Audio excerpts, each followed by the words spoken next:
नमस्कार विद्यार्थी मित्रांनो, फिल्म रिव्ह्यू आणि बुक रिव्ह्यू बघणार आहोत. मित्रांनो, फिल्म रिव्ह्यू आणि बुक रिव्ह्यू कसं लिहायचं याचा पहिला आपण विचार करू आणि त्याच्यानंतर एक उदाहरण घेऊ. चित्रपट समीक्षा ज्याला आपण फिल्म रिव्ह्यू म्हणतो आणि पुस्तक समीक्षा ज्याला आपण बुक रिव्ह्यू म्हणतो. आता चित्रपट समीक्षा करताना, पुस्तक समीक्षा करताना आपल्याला इथं स्क्रीनवर तुम्हाला दिसत आहे की कोणकोणते मुद्दे महत्त्वाचे ते आपण लक्षात घेतले पाहिजे. चित्रपट समीक्षा किंवा पुस्तक समीक्षा करताना एक दोन मुद्दे सोडले तर दोहोंमध्ये बरेचसे साम्य असते. मित्रांनो, तुम्हाला जे पॉईंट्स दिलेले असतात, ज्या पॉईंट्सने तुम्हाला फिल्म रिव्ह्यू लिहायला लावलेलं असतं किंवा बुक रिव्ह्यू लिहायला लावलेलं असतं, त्या दोघांमध्ये काही पॉईंट्स सेम असतात आणि काहींमध्ये फक्त बदल असतो. कोणते बदललेले पॉईंट्स असतात आणि कोणते सेम असतात ते आपण पुढच्या ओघाओघाने बघणारच आहोत. त्याच्यानंतर दुसरा मुद्दा, खालील उदाहरणात एकच पुस्तक ज्यावर चित्रपट बनवला गेला आहे त्याचे समीक्षण दिलेलं आहे. मित्रांनो, आता आपण ज्या पुस्तकाची किंवा ज्या पिक्चरची समीक्षा करणार आहोत, चर्चा करणार आहोत, तो एकाच पुस्तकावरनं बनवलेला पिक्चर आहे आणि त्याच पुस्तकाचा आपण समीक्षा करणार आहोत. विद्यार्थ्यांनी हे सर्व पाठ करून ठेवा. चित्रपट असो किंवा पुस्तक समीक्षण यावरून लिहिता येईल. दोघांची स्टोरी एकच आहे. Film review and book review. In this writing skill, film review or book review is asked. In the above example, film review and book review is given. The book and film is having same storyline. Write only that part which is asked to write in examination, book review or film review. मित्रांनो, आता इथे बघा मुद्दे दिलेले, तुम्हाला ह्या मुद्द्यांच्या आधारे फिल्म रिव्ह्यू लिहायला लावलेलं असतं किंवा बुक रिव्ह्यू लिहायला लावलं असतं. आता फिल्म रिव्ह्यूचे मुद्दे बघा मित्रांनो. Name of the movie, release year, तुम्हाला त्या मूवीचं नाव सांगायचं आहे, तिचं रिलीज वर्ष काय ते सांगायचं आहे. प्रोड्युसर कोण आहे, दुसरा मुद्दा, प्रोड्युसर कोण आहे, डायरेक्टर कोण आहे ते सांगायचं आहे. स्पेशल फीचर्स, की त्या पिक्चरमध्ये कोणते स्पेशल फीचर्स तुम्हाला वाटले त्याच्याबद्दल चर्चा करायची. कॅरेक्टर्स, की कोणत्या हिरोनी लीड रोल केला, त्याचं कॅरेक्टर काय होतं. थीम अँड स्टोरी, इथं तुम्हाला त्या पिक्चरची स्टोरी शॉर्टमध्ये लिहायची आहे मित्रांनो. अँड युअर ओपिनियन, तुम्हाला तो पिक्चर का आवडला आणि काय मेसेज देतोय तो पिक्चर ते तुम्हाला इथं लिहायचं आहे. बुक रिव्ह्यूमध्ये name of the book, year of publish, की ते बुक केव्हा प्रसिद्ध झालं, त्याचं नाव काय. दुसरा point, name of the writer, की त्या पुस्तकाचे रायटर कोण आहे. त्याच्यानंतर तिसरा पॉईंट, स्पेशल फीचर्स, की काय त्या पुस्तकातले स्पेशल फीचर्स, की त्याची थीम काय किंवा त्याच्यामध्ये काय वेगळेपणा आहे ते तुम्हाला सांगायचं आहे.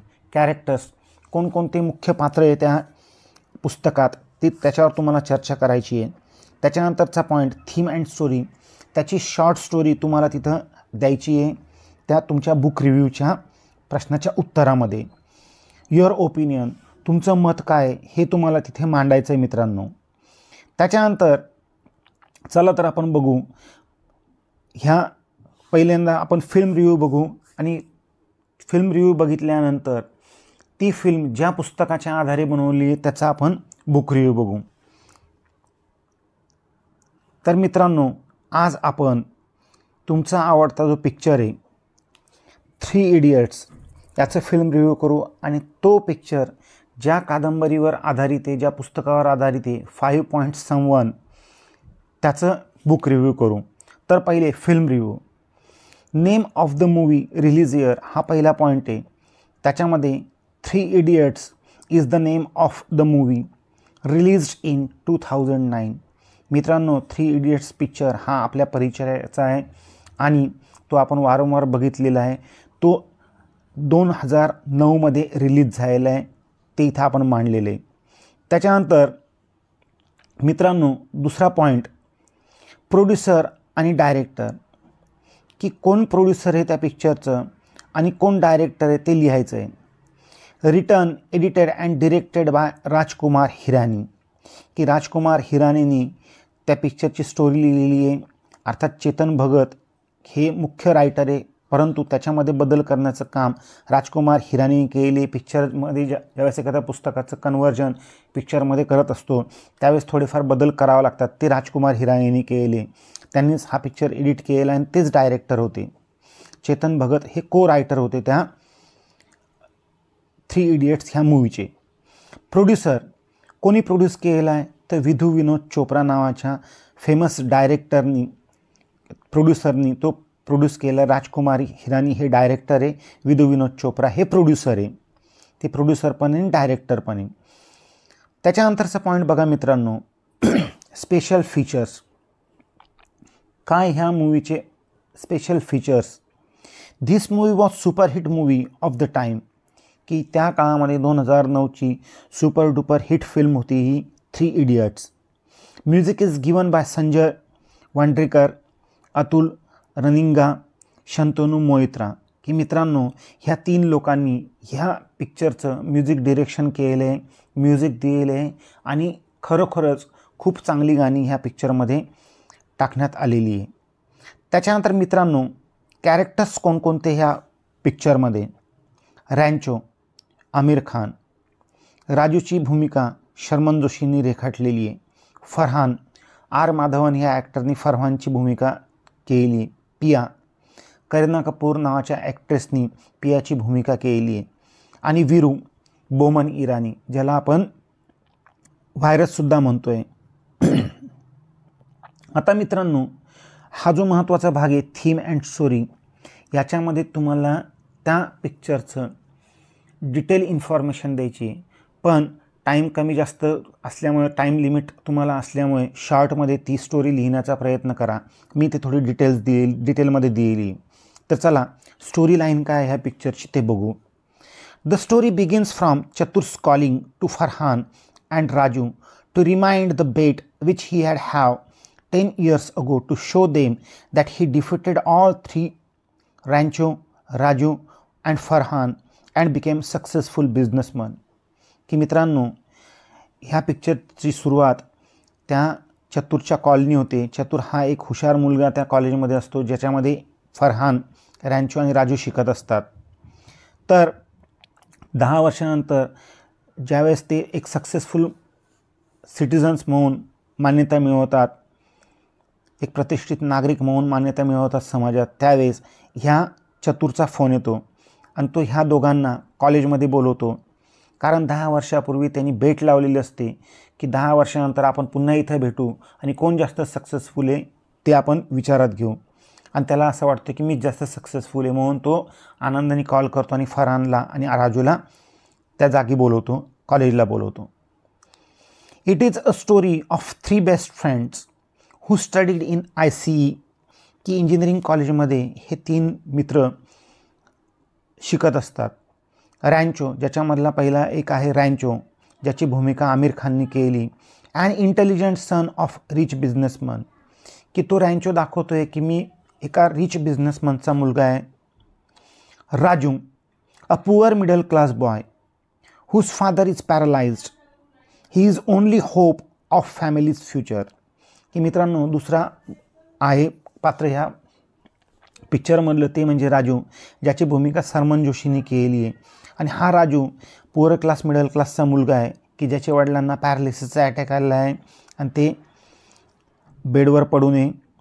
आणि राजू फक्त एकमेव मात्र त्यांची भविष्यातली आशा आकांक्षा आहे की हा शिकून मोठा होईल आणि आपली जी मध्यमवर्गीय बॅकग्राऊंड आहे, पुअरपणा आहे, तो आपला निघून जाईल, आर्थिक आपण सक्षम होऊ. फरहान अ middle class boy, he is interested in wild life photography. Farhan हा सुद्धा एक विद्यार्थी आहे मिडल क्लास फॅमिलीचा. त्याच्या आईवडिलांनी आर्थिक चणचण न भासू देता याची काळजी घेतलेली, याला चांगल्या इंजिनिअरिंग कॉलेजमधून इंजिनियर बनवायचं ठरवलेलं आहे. परंतु याचा इंटरेस्ट हा वाईल्ड लाईफ फोटोग्राफीमध्ये. Rancho the most intelligent student started challenging all professors including the dean doctor Viru Sahasrabuddhe Virus. की मित्रांनो हा रॅन्चो याला घोकमपट्टीचा अभ्यास आवडत नसतो, प्रॅक्टिकल नॉलेजवर आधारित शिक्षण प्रणाली असली पाहिजे असं त्याला वाटतं. नुसता रट्टा मारून शिक्षण घेण्यात काय अर्थ आहे अशी त्याची मानसिकता असली आणि त्याच्यामुळे त्याचं प्रत्येक प्रोफेसरशी त्याचं भांडण होतं. भांडण म्हणजे वैचारिक भूमिका तो मांडतो जी त्या प्रोफेसरांना आवडत नाही आणि त्याच्यामुळे अनेक प्रोफेसर त्याच्यावर नाराज असतात. त्याच्यात सगळ्यात जास्त नाराज असलेली Viru Sahasrabuddhe. It made Viru his enemy. Viru wants Raju and Farhan not to live with Rancho in hostel. की मग हा वीरू सहस्रबुद्धे त्याचे जो 2 मित्र आहे ह्या रॅन्चोचे, राजू आणि फरहान, यांना बोलवतो आणि त्यांना सांगतो की तुम्ही त्या मुलाबरोबर राहू नका, नाही तर तुमचंसुद्धा करिअर बर्बाद होईल. So Raju started living with चतुर. की राजू चतुर नावाच्या एका मुलाबरोबर राहायला लागतो की जो खूप हुशार आहे त्या कॉलेजमधला. But meanwhile Rancho saves the life of Raju's father. की मध्यंतरी राजूच्या वडिलांची तब्येत बिघडते, त्याच्यामुळे राजू काही विचार न करता राजूच्या वडिलांची तब्येत बिघडल्यामुळे हा रॅन्चो राजूच्या वडिलांना हॉस्पिटलमध्ये ॲडमिट करण्यासाठी मदत करतो आणि त्याच्यामुळे राजूला खूप चांगलं वाटतं आणि राजू पुन्हा एकदा रॅन्चोबरोबर राहायला त्याच्या रूममध्ये येतो. Raju return to live with Rancho. It made Viru very angry. आता हे मित्र पुन्हा एकदा एकत्र झाल्याचा राग ह्या डीनला येतो आहे, वीरू सहस्रबुद्धेने येतो आहे. त्याच्यामुळे ह्या तिघांची जी मैत्री ती फोडली पाहिजे याचे ते प्रयत्न करत असतात. Rancho loves Pia, daughter of Viru. One day Raju and Farhan force Rancho to propose Pia. की रॅन्चोचं प्रेम ह्या वीरू सहस्रबुद्धेच्या मुलीवर असतं, जिचं नाव असतं पिया. आणि एक दिवस फरहान आणि राजू हे त्या रॅन्चोला सांगतात की तुझ्यामध्ये खरंच हिंमत असेल तर तिला तू प्रपोज कर, असं त्याला ते चिडवतात. आणि मग ते डिसाईड करतात की आपण वीरूच्या घरी घुसायचं आणि तिला प्रपोज करायचं. So they entered in Viru's house secretly, but due to over drink Raju urinate Viru's letter box. की ते तिघही जातात.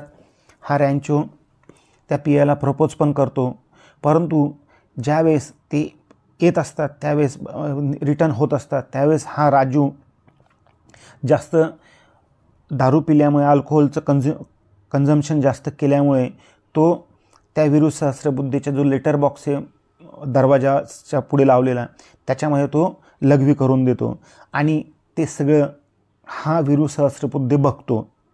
Next day Viru threaten and force Raju to become a witness. की दुसऱ्या दिवशी वीरू त्या राजूला बोलवतो आणि त्याला सांगतो की तू लिहून दे की तुला ह्या रॅन्चोनी भाग पाडले माझ्या घरी सिक्रेटली घुसण्यासाठी आणि त्याचा प्लॅन आहे की ह्या लेटर घेतल्यानंतर आपण ह्या रॅन्चोला ह्या हॉस्टेलमधून ह्या कॉलेजमधून काढू शकू. Raju denied and commit suicide. की राजू नकार देतो आहे आणि 7व्या मजल्यावरून तो स्वतःला झोकून देतो आहे, सुसाईड अटेम्प्ट करतो आहे. He was once again saved by Rancho and Farhan. परंतु पुन्हा एकदा रॅन्चो आणि फरहान त्याला मदत करताय आणि त्याला चांगलं बनवण्यासाठी प्रयत्न करताय. काही दिवसांनी तो चांगलासुद्धा होतो आहे. To break the friendship of 3, to fail the Raju in exam, Viru set very hard question paper. आता ह्या राजूनी आपलं म्हणणं ऐकलं नाही याचा राग त्या वीरूला आहे, वीरू सहस्रबुद्धेंना. त्याच्यामुळे हे वीरू सहस्रबुद्धे काय करताय, खूप अवघड क्वेश्चन पेपर सेट करताय आणि त्यांचा प्लॅन आहे की ह्या अवघड क्वेश्चन पेपर सेट केल्यामुळे हा राजू नापास होईल आणि आपोआपच आपले डोकेदुखी कमी होईल. परंतु to leak the paper Pia help Rancho and Farhan, but Viru caught Rancho and Farhan in attempt to steal the question paper copy. आता पिया मदत करते या दोघांना, राजूला त्याचा काही सुगावा नाही आहे आणि फरहान आणि रॅन्चो जो क्वेश्चन पेपर सेट केलेला आहे दुसऱ्या दिवशीच्या एक्झाममध्ये तो ते चोरत आहे. कोणासाठी तर राजूसाठी. आणि इथं ते दोघं पकडले जात आहे. दोघं पकडले जात आहे, परंतु मध्यंतरी एक भयानक गोष्ट घडते. Due to flood situation Viru and his pregnant daughter got stuck in flood. की वीरूची जी मोठी मुलगी असते तिला मूल होणार असतं, ती प्रेग्नंट असते आणि मुंबईमध्ये फ्लड सिच्युएशन निर्माण होते, पूरसदृश परिस्थिती निर्माण होते, त्या मुलीला लेबर पेन सुरू होतात, कळा सुरू होतात आणि तिला ॲडमिट करण्यासाठी हा वीरू सहस्त्रबुद्धे घेऊन जात असतो, परंतु गाड्या वगैरे सगळं व्यवहार बंद झालेले असतात. Rancho and his group help Viru to get his daughter's delivery. त्यावेळेस राजू आणि त्याचे मित्र मदत करतात. पिया त्यांना इन्फॉर्मेशन देते की कशा पद्धतीने प्रेग्नन्सी केली पाहिजे आणि डिलिव्हरी केली पाहिजे, आणि ती डिलिव्हरी ते सक्सेसफुली करतात. आता हे सगळं संपल्यानंतर पुन्हा एकदा प्रेझेंटमध्ये आपल्याला नेलं जातं आहे की जे सक्सेसफुल बिझनेसमन झालेले आहे. ॲट प्रेझेंट राजू, ज्याचं नाव Phunsukh Wangdu, became a successful businessman who runs a school at Ladakh. की आजच्या घडीला हा रॅन्चो एक सक्सेसफुल बिझनेसमन आहे, अनेक पेटंट त्याच्या नावावर आहे. त्याचं नाव फुंगसुक वांगडुए, जो एक नवीन पद्धतीने शाळा चालवतो आहे लडाखमध्ये. To whom Chatur came to meet for his business purpose. आणि त्याच्याकडे बिझनेससाठी हा चतुर इंडियामध्ये आलेला असतो आणि तो ह्या दोघांना फोन करतो. या चतुरमुळे पुन्हा एकदा ते तिघं मित्र खूप वर्षांनी भेटतात. तर अशी ही स्टोरी लाईन आहे मित्रांनो. शॉर्टमध्ये लिहिण्याचा तुम्ही प्रयत्न करा. Your opinion. आता तुमचा ओपिनियन काय ह्या 3 इडियट्सबद्दल, आणि मेसेज काय देते 3 इडियट्स समाजाला. Really this movie is impressive. It presents flaws of education system in India. की इंडियन एज्युकेशन सिस्टीममध्ये काय चुका आहे, काय गोष्टी की ज्या आपण मुलांना द्यायला पाहिजे, ज्या दिले जात नाही. Practical knowledge is important. की प्रॅक्टिकल नॉलेज हे खूप इम्पॉर्टंट आहे. रट्टा मारून मोठ्या पगाराची नोकरी मिळवणं हेच आपल्याला फक्त शिकवलं जातं, परंतु जास्तीत जास्त चांगल्या गोष्टी शिकल्या पाहिजे हे खूप कमी कॉलेजमध्ये शिकवलं जातात. अशी ही स्टोरी लाईन आहे मित्रांनो. तर अशा पद्धतीने तुम्हाला 3 इडियट्स ह्या पिक्चरची तुम्हाला स्टोरी लिहिता येईल, त्याचं फिल्म रिव्ह्यू लिहिता येईल. फिल्म रिव्ह्यू किंवा बुक रिव्ह्यू तुम्हाला ह्या प्रश्नामध्ये लिहायला लावलेलं असतं. आपण ह्या आधी फिल्म रिव्ह्यू बघितला आहे 3 इडियट्स या फेमस मूवीचा, परंतु मित्रांनो ही मूवी ज्या कादंबरीवर आधारित आहे त्या कादंबरीचा आपण बुक रिव्ह्यू इथे बघणार आहोत.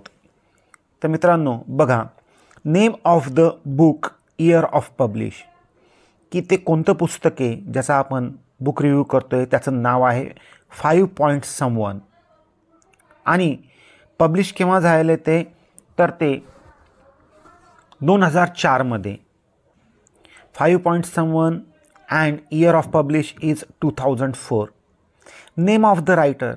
की दुसरा मुद्दा आहे मित्रांनो की ते पुस्तक कोणी लिहिलेलं आहे, तर ते पुस्तक this novel is written by Indian author Chetan Bhagat. Chetan Bhagat नावाच्या भारतीय लेखकाने हे पुस्तक लिहिलेलं आहे. ते इंग्रजीमध्ये लिहिलेलं आहे आणि त्याचं नंतर अनेक भाषांमध्ये भाषांतर झालेलं आहे मित्रांनो. स्पेशल फीचर्स, ज्याच्यामुळे तुम्हाला लँग्वेज कशी आहे, स्टाईल कोणती आहे हे तुम्हाला सांगायचं आहे. This book is about to show the happy life of 3 best friends and flaws of Indian economic educational system. Not economical but educational system. की मित्रांनो हे पुस्तक 3 मित्रांचं आनंदी जीवन त्या इंजिनिअरिंग कॉलेजमधलं रेखाटतं आहे, आणि त्याचबरोबर त्या ओघाने आपल्याला इंडियन एज्युकेशन सिस्टममधली जे दोष आहे ते दोष आपल्यासमोर मांडण्याचा प्रयत्न केला जातो आहे. दोष आपण इथं काय दोष मांडलेले आहे, तर एज्युकेशन सिस्टम ही रटाळवाणी आहे. इथं प्रॅक्टिकल नॉलेज सोडून फक्त पुस्तकी ज्ञान तुम्हाला दिलं जातं आहे. तुम्ही प्रॅक्टिकलमध्ये किती हुशार असलं आहे तरी त्याचा उपयोग नाही आहे. तुमचे मार्क्स शेवटी तुमचं करिअर घडवत आहे. ह्या ज्या गोष्टी ह्या इथे दाखवण्यात आलेल्या आहे. कॅरेक्टर्स. आता ह्या पुस्तकामध्ये कोणकोणते कॅरेक्टर्स आहे, कोणकोणती पात्र आहे ते बघा मित्रांनो. रॅन नावाचा एक सन ऑफ रिच बिझनेसमन. की रॅन नावाचा एक मुलगा आहे जो एका श्रीमंत बापाचा मुलगा आहे वडील नेहमी फॉरेनला राहतात, त्याची बॉन्डिंग नाही आहे आईवडिलांशी, आईवडिलांना तो हेट करतो आहे कारण त्याचं बालपण, त्याचं तरुणपण याच्यामध्ये त्याला आईवडिलांचा सहवास जास्त लाभलेला नाही कारण की बिझनेस पर्पजनी ते बाहेरच राहत आहे. म्हणून हा रॅन जो जास्त हुशार नाही, परंतु पिक्चरमध्ये आमिर खानच्या रोलमध्ये जो रॅनचो आहे तो खूप हुशार दाखवलेला आहे मित्रांनो. इथे रॅन आहे जो जास्त हुशार नाही आहे, परंतु प्रॅक्टिकल नॉलेज याला खूप आवडतं आहे. Alok, a boy from poor family, mother is biology professor and father is paralyse. की मित्रांनो 3 इडियट्स ह्या मूवीमध्ये जे पात्र दाखवलं शर्मन जोशीचं ते इथं आलोक नावाने दाखवलेलं आहे मित्रांनो. हा आलोक खरंच मध्यमवर्गीय फॅमिलीचा आहे. त्याची आई बायोलॉजी प्रोफेसर आहे आणि वडील पॅरालाइज झालेले, बेडवर पडलेले. त्याच्यानंतर Hari, son of a military officer. आता इथे हरी नावाचं एक पात्र आहे जे पिक्चरमध्ये आर माधवननी केलेले फरहान नावाने. तर मित्रांनो हा हरी मिलिटरी ऑफिसरचा मुलगा आहे आणि याचं प्रेम नेहावर आहे. पिक्चरमध्ये रॅन्चोचं प्रेम पियावर दाखवलेलं आहे, परंतु पुस्तकामध्ये ती स्टोरी वेगळी आहे. इथे हरी हा प्रेम करतो आहे नेहावर आणि मित्रांनो हरीच आपल्याला ह्या सगळी स्टोरी सांगतो आहे. ही सगळी स्टोरी नॅरेट करतो आहे Hari. Neha, a beautiful daughter of professor Cherian. आता तिथं व्हायरस आहे, इथं व्हायरसच्या ऐवजी प्रोफेसर चेरियन आहे त्या मेकॅनिकल डिपार्टमेंटचा हेड, ज्याची मुलगी आहे नेहा आणि हरी यांचं प्रेम आहे. तर मित्रांनो स्टोरी काय आहे ह्या पुस्तकाची. The story begins with Delhi IIT hostel ragging where Ryan, Alok, Hari met and became best friend. की मित्रांनो ही स्टोरीची सुरुवात होती आहे दिल्ली IITच्या हॉस्टेलमध्ये. पहिला दिवस आहे आणि जे जुने मुलं आहे ते रॅगिंग करताय आणि त्या रॅगिंगमध्ये रॅन, आलोक आणि हरी एकमेकांना भेटत आहे आणि ते बेस्ट फ्रेंड होत आहे. Ran is not interested in study, Alok is studious boy, Hari is simple boy, loves Neha the daughter of professor Cherian. आता या तिघांचा परिचय सुरुवातीलाच आपल्याला त्या स्टोरीमध्ये होतो आहे.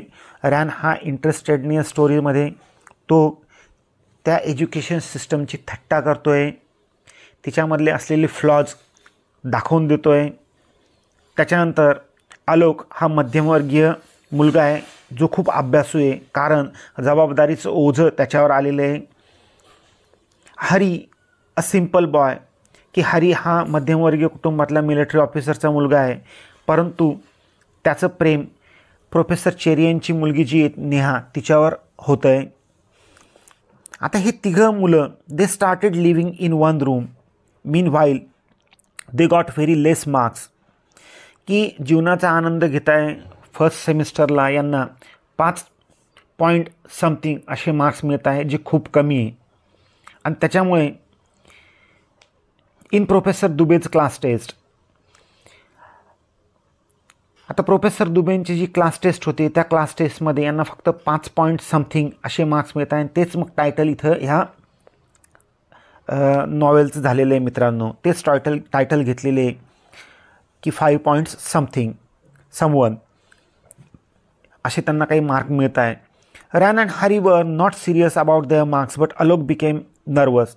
आता इथे त्या मार्क्सचा परिणाम फक्त त्या आलोकवर होतो आहे कारण आलोकवर घराची जबाबदारी लवकरात लवकर घेण्याची त्याला घाई लागलेली आहे. त्याच्यामुळे लवकरात लवकर शिक्षण पूर्ण करून चांगल्या पगाराची नोकरी करून आपल्या कुटुंबाला आपण आधार द्यावा असं त्याचं म्हणणं आहे. पण तो रॅन आणि हरी हे दोघं काही जास्त सिरियस नाही आहे. At the time of final exam they were not serious once again, they got less grades 5.something. पुन्हा एकदा त्यांना कमी ग्रेड्स मिळतात फायनल एक्झाममध्ये सुद्धा. This time Alok decided to live Ryan and Hari and he started living with an intelligent student named Venkat. आता मित्रांनो इथं आलोक ह्या दोघांना सोडून जातो आहे कारण की त्याला असं वाटतं की हे दोघं काही सिरियस नाही अभ्यासाच्या बाबतीत. एक श्रीमंताचा मुलगा आहे आणि एकाचे वडील मिलिटरी ऑफिसर आहे. त्याच्यामुळे आपण ह्या दोघांमध्ये न राहता हुशार मुलांच्या सहवासात राहावं म्हणून तो ह्या दोघांना सोडतो आणि व्यंकट नावाचा जो मुलगा आहे, हुशार मुलगा आहे, ज्याची भूमिका पिक्चरमध्ये चतुर नावाने केलेली आहे, त्या व्यंकटबरोबर राहायला जातो आहे. परंतु मधल्या काळामध्ये आलोक्स फादर बिकेम सिरियस. ह्या आलोकच्या वडिलांची तब्येत बिघाडते. Ryan help him to take them in hospital. परंतु इथं रेयान, जे मित्र ज्यांना तो हरी सोडून गेलेला आहे, त्याच्यापैकी रेयान ह्याच्या वडिलांना हॉस्पिटलमध्ये ॲडमिट करण्यासाठी याची मदत करतो आहे. Alok once again return to them. आता आलोक पुन्हा एकदा विचार करतो की जाऊ दे, ह्या व्यंकटबरोबर राहण्यापेक्षा ज्यांच्याशी आपली बॉन्डिंग चांगली आहे त्यांच्याबरोबर, आणि हे मित्र आपल्याला मदतसुद्धा करताय चांगल्या अर्थाने, त्याच्या जीवाभावाचे मित्र आहे, त्याच्यामुळे तो पुन्हा एकदा त्यांच्याबरोबर राहायला त्या हॉस्टेलच्या रूममध्ये येतो आहे. To meet Neha on her birthday all three secretly entered professor Cherian's house. की नेहाचा वाढदिवस असतो आणि त्या वाढदिवसाला हे तिघं मित्र चेरियनच्या घरी सिक्रेटली जात आहे. पिक्चरमध्ये नेहाला प्रपोज करण्यासाठी जात आहे, परंतु ह्या पुस्तकामध्ये इथे ते चेरियनच्या हाऊसमध्ये कशासाठी जात आहे, तर तिचा बर्थडे असल्यामुळे तिला जात आहे भेटायला. Next day at the time of viva to boost confidence Hari took alcohol. आता दुसऱ्या दिवशी व्हायवा असल्यामुळे हा हरी थोडीशी दारू पितोय आणि त्या दारूचा वास ह्या प्रोफेसर चेरियनला येतो आणि चेरियन त्याच्यावर खूप भडकतोय. Professor Cherian scolded Hari. Hari failed in viva. तो प्रोफेसर चेरियन त्याचा खूप अवघड व्हायवा घेतोय, खूप अवघड प्रश्न विचारतोय, ज्याच्यामध्ये हरी फेल होतोय. He wanted to steal question paper. आता हरीला असं वाटतं की आपण फेल झालो आहे व्हायवामध्ये. आता आपण जर रिटर्न एक्झाममध्ये फेल झालो तर आपलं काही खरं नाही, म्हणून तो चेरियनच्या ऑफिसमधून क्वेश्चन पेपर चोरण्याचा प्लॅन आखतो आहे. कोणाच्या मदतीने, तर नेहाच्या मदतीने, जी चेरियनची मुलगी आहे. But in that attempt Alok was caught by guard. परंतु आलोक तो क्वेश्चन पेपर चोरताना पकडला जातो आहे. Professor Cherian didn't call police due to the reputation of his college. आता प्रोफेसर चेरियन पोलिसांना बोलवत नाही, कारण कॉलेजच्या रेप्युटेशनशी रिलेटेड तो प्रश्न असतो. त्याच्यामुळे तो पोलिसांना न बोलवता यांना एक वेगळीच शिक्षा देतो. काय शिक्षा देतो? All three were punished with 1 semester ban. या तिघांना एका सेमिस्टरला बॅन करण्यात येतं, त्यांना परीक्षा देण्यापासून रोखण्यात येतं. Alok committed suicide and recovered soon. आता इथं आलोक गरीब परिस्थिती, रिस्पॉन्सिबिलिटीचं ओझं असल्यामुळे त्याला काय करावं सुचत नाही. तो 7व्या मजल्यावरनं उडी मारून आत्महत्या करण्याचा प्रयत्न करतो, परंतु त्याला पुन्हा एकदा त्याचे जे मित्र आहे रॅन आणि हरी, हे दोघं त्याला वाचवत आहे. The project scooter lubricant mix help them to change the mind of their professors. परंतु हा रॅन याला प्रॅक्टिकल नॉलेजमध्ये इंटरेस्ट असल्यामुळे त्याचं तो एक प्लॅन त्या प्रोफेसरांना दाखवतो आहे, ते म्हणजे स्कूटर लुब्रिकंट्सचं. आता हे स्कूटर लुब्रिकंट्सचा प्लॅन, हा प्रोजेक्ट ह्या प्रोफेसरांना खूप आवडतो आणि त्याच्यामुळे त्यांचं मतपरिवर्तन होतं आणि ते ह्या मुलांना सेमिस्टरची परीक्षा द्यायला अलाव करतात. They were allowed to sit semester exam. At last Alok got job in US, Hari in Mumbai, but Ryan didn't get job. परंतु मित्रांनो, शेवटचं सेमिस्टरची परीक्षा पास होत आहे हे तिघं पण, आणि ह्या तिघांना चांगली मनपसंत नोकरी मिळते. आलोकला युनायटेड स्टेट्समध्ये चांगला जॉब मिळतो आहे, हरीला मुंबईत जॉब मिळतो आहे. परंतु प्रॅक्टिकल नॉलेज इम्पॉर्टंट आहे असं सांगणारा जो रॅन आहे, याला चांगला काही जॉब मिळत नाही. तो तिथंच त्या प्रोफेसराचा असिस्टंट म्हणून त्या कॉलेजमध्ये लागतो आहे कमी पगारावर. तर अशी ही स्टोरी लाईन आहे मित्रांनो ह्या पुस्तकाची. त्याच्यानंतर मित्रांनो, युअर ओपिनियन आणि मेसेज, हे पुस्तक काय मेसेज देत आहे? Really this book is impressive. It presents flaws of our education system. Only marks matters in our education system, whether you have less practical knowledge or not. की आता तुम्हाला इथं हे खरंच मस्त पुस्तक आहे.